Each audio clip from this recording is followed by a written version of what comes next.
नमस्कार.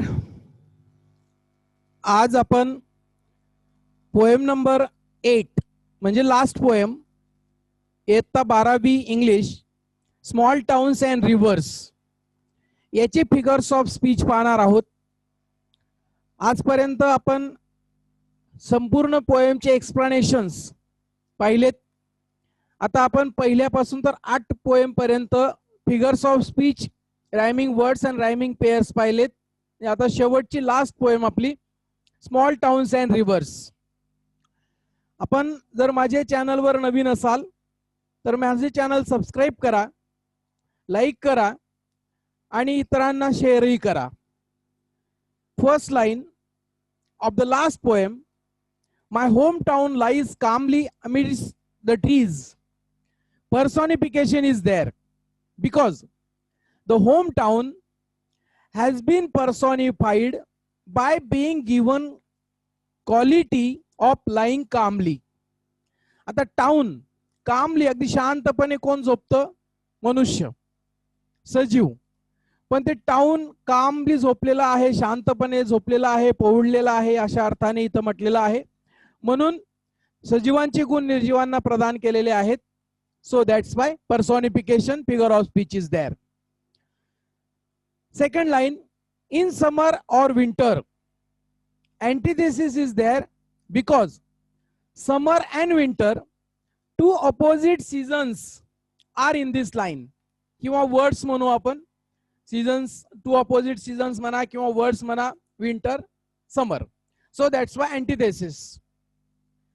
Next, just the other day someone died. Alliteration is there because in this line D or D sound repeats. D in day, D in died. Looking at sad breath of tuberoses, transferred epithet is there because the epithet sad has been transferred from the occasion of someone's death to the breath of tuberoses. ते जे काही फुलांचा गुच्छ असतो असा गोल आणि तो श्रद्धांजली म्हणून वाहत असतात, तर ते सॅडनेस ते माणसाचं आहे, ब्रेथ ऑफ ट्युबरोजेस. परंतु हा जो काही सॅड, ते फुलं काही सॅड असू शकणार नाहीत. म्हणजे त्या एकंदर परिस्थितीवरून हा इपिथेट सॅड हा त्या रोजेसवर ट्रान्सफर केलेला आहे. So that's why transferred epithet. Personification is also there because the breath of tuberoses has been personified, giving it the human quality of being sad. Human quality आहे सॅड होणं, happy होणं. मग हे sad होणं human quality ही ट्युबरोजेसला दिलेली आहे आणि म्हणून personification. Next line, in the dreadful silence we wept. Transferred epithet because the epithet dreadful has been transferred from the situation to silence. हे ड्रेडफुल सिच्युएशन आहे, परंतु याच्यावरून म्हणजे सायलेन्स, ही ड्रेडफुल सिच्युएशन ही त्या सिच्युएशनवर डिपेंड आहे. परंतु हे इपिथेट जे आहे ते कुणावर ट्रान्सफर केलेलं आहे? सायलेन्सवर. So that's why transferred epithet. Inversion is also there because the order of the sentence has been changed for poetic effect. This is not in grammatically correct sentence. S plus V plus O. मग हे कसं राहिलं असतं वाक्य जर grammatically आपण पाहायला गेलो तर? We wept in the dreadful silence. Alliteration is also there because W sound repeats, W in V and W in wept. Next line, life and death, life and death. मला वाटतं आतापर्यंत जेवढे फिगर्स ऑफ स्पीच आपण पाहिलेत त्याच्यावरून तुम्हाला लक्षात येईल की हे कोणतं आहे? Life, life, death, death, and repetition. Because the phrase life and death repeated 2 times, so that's why repetition. Antithesis is also there because 2 opposite words, life and death, has been placed in the same line. Next line, the river has a soul. Personification. How it is possible river has a soul. Soul हा सजीवामध्ये असतो, माणसामध्ये असतो. मग तो रिव्हरला कसा सजीवाचे गुण निर्जीवाला प्रदान केलेले आहेत. So that's why personification. Next line. In the summer, it cuts through the land like a torrent of grief. Simile, because like is there. ठीक आहे, बाकीच्या गोष्टी आहेत, कंपॅरिझन आहे, परंतु पहिली गोष्ट म्हणजे काय, लाईक वापरलेला आहे. The river has been directly compare to a torrent of grief with the use of the word like. Directly comparison आहे. So that's why simile. Personification is also there. Because the river is personified by being the animate quality of cutting through the land. The animate quality आहे. Cutting करणं हे सजीव करू शकतो, माणसाचं काम आहे. म्हणजे कोणताही सजीव हा कट करण्याचं काम करतो. पण इथं काय झालेलं आहे, रिव्हरला कट करण्याचं जे काही पर्सॉनिफाईड केलेलं आहे, म्हणजे ॲनिमेट क्वालिटी जी आहे ती रिव्हरला प्रदान केलेली आहे. So that's why personification is also there. Metaphor is also there because grief has been indirectly compared to torrent. So that's why metaphor. Simile is also there. Metaphor is also there. Sometimes I think it holds its breath, seeking a land of fish and stars. Personification is there because the river is personified as it has been given the animate quality of holding its breath. Holding its breath. मनुष्य श्वास रोखू शकतो. परंतु how it is possible the river she holds her breath. No. मग इथं सजीवाचे गुण निर्जीवाला प्रदान केलेत म्हणून personification. Repetition is also there because sometimes and sometimes word repeats again and again. So that's why repetition. Alliteration is also there because yes sound repeats again and again. Yes in sometimes, yes in seeking, yes in stars. So that's why alliteration. It knows stretching past the town. Personification is also there because the river is personified as it has been given the human quality of knowing. Knowing माहित असणे. It knows कोण river. रिव्हरला उद्देशून म्हटलेलं आहे. It knows stretching past the town. Actual नोविंग माहिती असणं हे सजीवाचं काम आहे. कारण सजीवाला ब्रेन असतो, त्या ब्रेनच्या स्वरूपातून तो माहिती करून घेतो किंवा माहिती ठेवतो. पण रिव्हरचं ते काम नाही. आणि म्हणून इथं सजीवाचे गुण प्रदान केलेले आहेत. From the first drop of rain to dry अर्थ.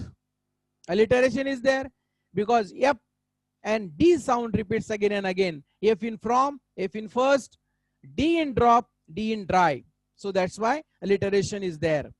And mist on the mountain tops. Alliteration is there because M sound repeats again and again. M in mist, M in mountain tops.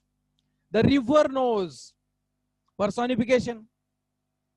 Yes, we saw this sentence, this line in the last slide. The river is personified as it is. It has been given the human quality of knowing.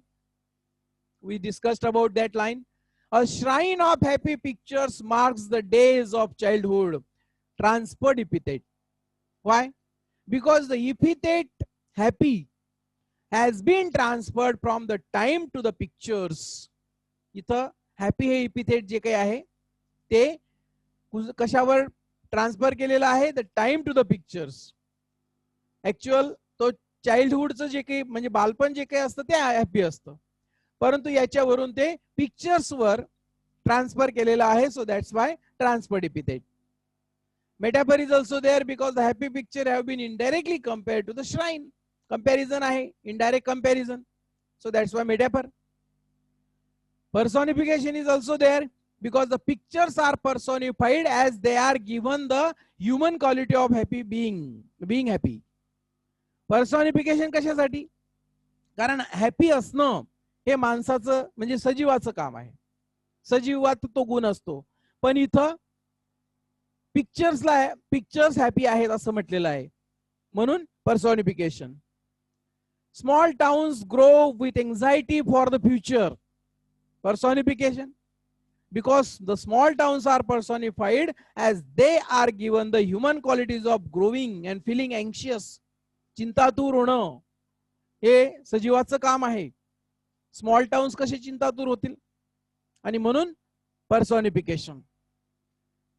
Alliteration is also there because in this line F sounds repeats. F in for, F in future. The dead are placed pointing west. Alliteration is there because P sound repeats. Place P in place, P in pointing. It will walk into the golden east. Transferred epithet because that epithet golden has been transferred from the rays of the sun to the east. हे जे काही golden raise आहेत ते कोणाचे आहेत, सनचे आहेत.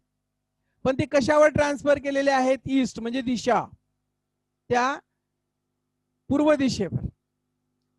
म्हणजे या सूर्याचे जे काही किरण आहेत गोल्डन, ते जे काही इपिथेट आहे गोल्डन ते वेस्ट वर ट्रान्सफर केलेलं असल्यामुळे तिथं transferred epithet figure of speech होतो. Alliteration is also there because W sound repeats, W in will, W in walk. Into the house of the sun, metaphor is there because the east has been indirectly compared to the house of the sun. House of the sun, east दिशेला सूर्याचं ते घर आहे असं म्हटलेलं आहे. म्हणजे indirectly comparison आहे, तुलना. Life matters like this.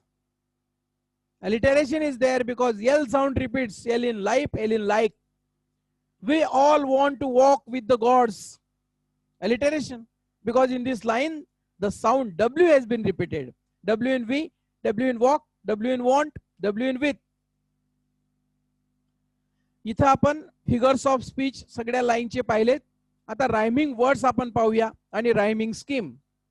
जर आपण ही पोएम वाचली असेल किंवा पाहिली असेल तर आपल्याला समजेल ही ब्लँक वर्ड्स आहे. There are in this poem there are no rhyming words. So that's why this poem is in blank verse. Blank verse आली म्हणजे मग रायमिंग स्कीमचा प्रश्न येत नाही. No rhyming scheme is there. कारण ते आपण जर तसं करायला गेलो तर मग ABCDEFGHIJK असं होईल. किंवा फर्स्ट स्टांजा वाईज जर घेतलं तरी पहिल्या स्टांजामध्ये इथं आपल्याला 6 लाईन्स आहेत, दुसऱ्या स्टांजामध्ये 8-10 लाईन्स आहेत. So that's why this is the blank verse and there is no rhyming scheme in this poem. So that's why keep in mind poem number 8 is in blank verse and no rhyming scheme is there. आपण 8 poem चे सगळे figures of speech पाहिलेत, rhyming words, rhyming schemes पाहिल्यात. आपल्याला निश्चितच ते समजलं असेल अशी मी आशा करतो आणि पुन्हा आपले आभार मानतो. विद्यार्थ्यांना हा व्हिडिओ शेअर करा. जवळपास इंग्लिशचे आपले आतापर्यंत 35 ते 40 व्हिडिओ झालेले आहेत. आता आपण पुढच्या म्हणजे सेक्शन नंबर 4 नॉव्हेलच्या पार्ट कडे वळणार आहोत. तोपर्यंत बाय. थँक्यू. Take care.